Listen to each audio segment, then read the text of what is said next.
오늘날 교회가 마주한 문제 중에 아마 가장 심각하고 시급한 문제가 아닐까 싶은데요. 바로 우리 다음 세대, 우리 아이들이 교회를 떠나고 있다는 현실입니다. 이건 그냥 걱정된다 수준을 넘어서 우리 모두가 당장 관심을 가져야 할 위기 신호일지도 모릅니다. 자, 이 숫자 좀 보세요. 70%. 이게 대체 뭘 의미하는 숫자일까요? 정말 충격적이게도 교회 다니는 가정의 자녀 10명 중에 7명이 고등학교만 졸업하면 신앙을 떠나버린다는 통계입니다. 열의 7이라니 정말 심각하죠. 아니, 그렇다면 그 많던 우리 아이들은 다 어디로 가버린 걸까요? 이건 그냥 한탄만 하고 있을 질문이 아니라 우리 다음 세대의 미래를 위해 모두가 함께 답을 찾아야만 하는 아주 절박한 물음입니다. 자, 그럼 이 문제가 얼마나 심각한지 먼저 아주 냉정한 숫자들부터 한번 들여다보겠습니다. 그리고 이런 현상에 대해 역사는 우리에게 어떤 경고를 하고 있는지도 함께 살펴볼게요. 이 그래프가 지금 상황을 아주 적나라하게 보여주는데요. 2000년대와 지금 2024년의 교회 학교 학생 수를 한번 비교해 보세요. 그냥 좀 줄어든 수준이 아니죠? 이건 말 그대로 급감이고 우리가 왜 위기라고 말하는지를 단적으로 보여주는 증거입니다. 근데 있잖아요. 사실 이런 일이 완전히 새로운 건 아닙니다. 역사를 되돌아보면요. 신앙이 다음 세대로 제대로 이어지지 않았을 때 어떤 끔찍한 결과가 있었는지 정말 소름 돋는 선례들이 있습니다.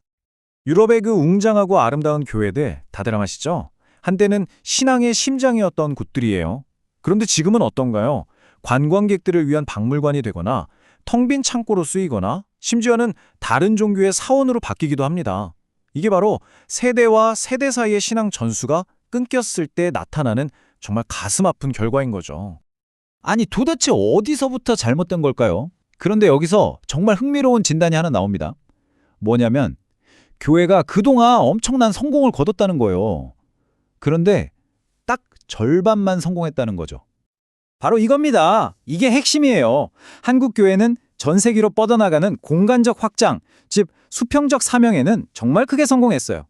반면에 유대인들은 수천 년 동안 나라 없이 흩어져 살면서도 신앙을 지켜냈죠? 어떻게?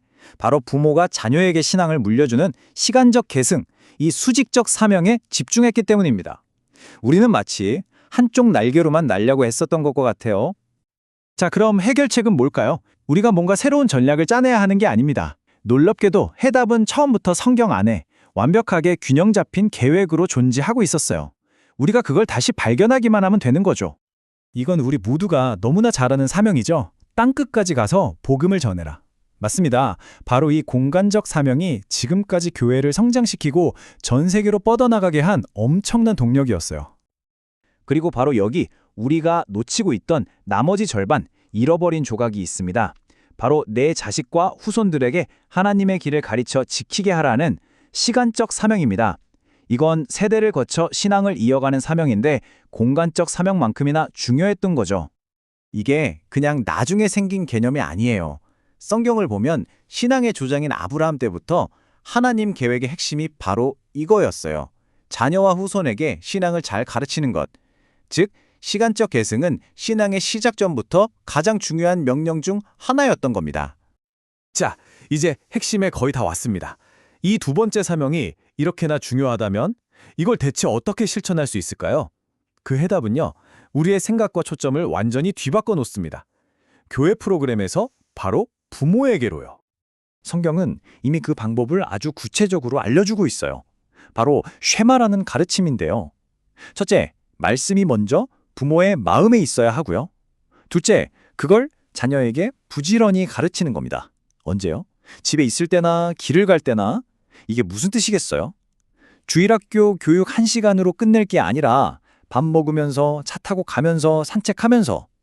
즉, 삶의 모든 순간에 신앙을 녹여내라는 거죠.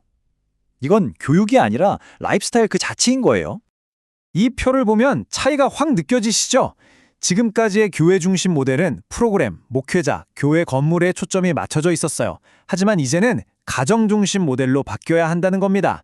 초점은 일상과 관계로, 교육의 주체는 부모로, 장소는 우리 집과 삶의 모든 공간으로, 말 그대로 생각의 판을 완전히 뒤집는 패러다임의 전환이 필요한 거죠.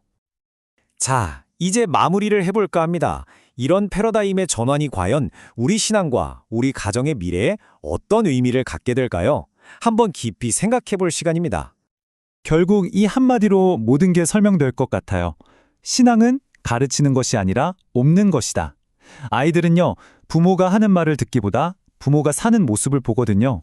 머리로 배우는 지식이 아니라 관계 속에서 부모의 삶을 보면서 스펀지처럼 빨아들이는 겁니다.